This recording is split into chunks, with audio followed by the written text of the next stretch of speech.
Disclosing neurodivergent conditions is a very important topic, and the goal we have to remember is to help people thrive. Now, especially those with ADHD and those on the autism spectrum, but neurodiverse people tend to underplay, in many cases without realising, whilst others mask and hide their conditions. So when disclosures are occurring, we have to be aware of that. Confidence may be an issue too, which is something to bear in mind. Without disclosure, there may be friction in the team due to, for example, a lack of understanding.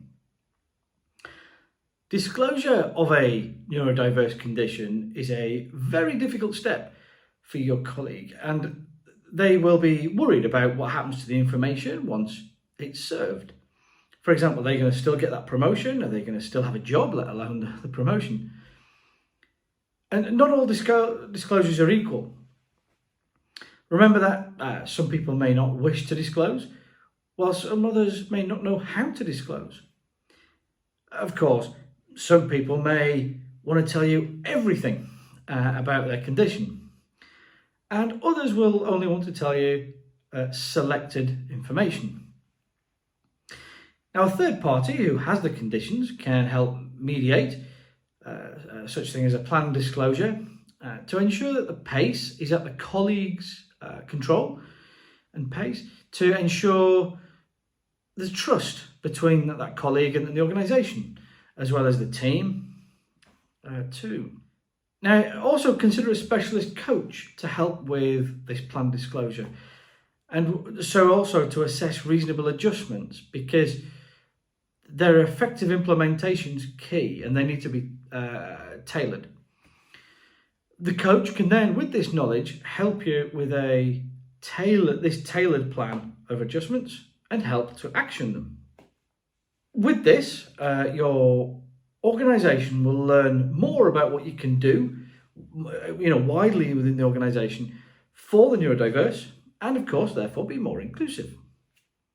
There will, of course, be employees that haven't disclosed, and the reason needs to be explored and then bridged so that you can improve the inclusivity of these neurodivergent colleagues.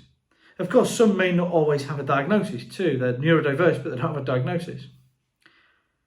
Disclosing to immediate co-workers who people interact with on a regular basis should be first, after HR and team managers, line managers. I also recommend an awareness talk, which is extremely useful for the people your colleague has disclosed to and works with, because they get a greater understanding of that colleague's needs, and it kind of gels people together a little bit better. Now, the language of disclosure, of course, is extremely important, just as much as the atmosphere and the openness. There have been a number of discussions which try to ascertain the best language to use and not to use. Firstly, it depends on the person you're talking to, really, and the nature of the conversation as to what language you choose to use. But mutually agreeable, it's your choice. If you're both happy with that language, go with it. Secondly, formal language for some is a barrier to disclosure, but what else can you use? Asking a person to share their needs or let us know about your conditions, and explaining that it's all done discreetly and only those who have permission to know will be informed are phrases that could be used. That might be an alternative. It's not always the disclosure that's the difficulty, but rather the concern what is to be done with that information. I briefly touched on it earlier. So always use warm and trusting language which helps the person understand that it's a positive thing to share the condition with colleagues. Also explain the benefits, such as not having to apologise all the time and the opportunity to a large range of reasonable adjustments. The key to the adjustments is the sharing of the information. Now, thirdly, The person, for example, who has autism spectrum condition and a good level of intelligence may prefer the word disclose and variations because it's clear and very quickly you know what's happening.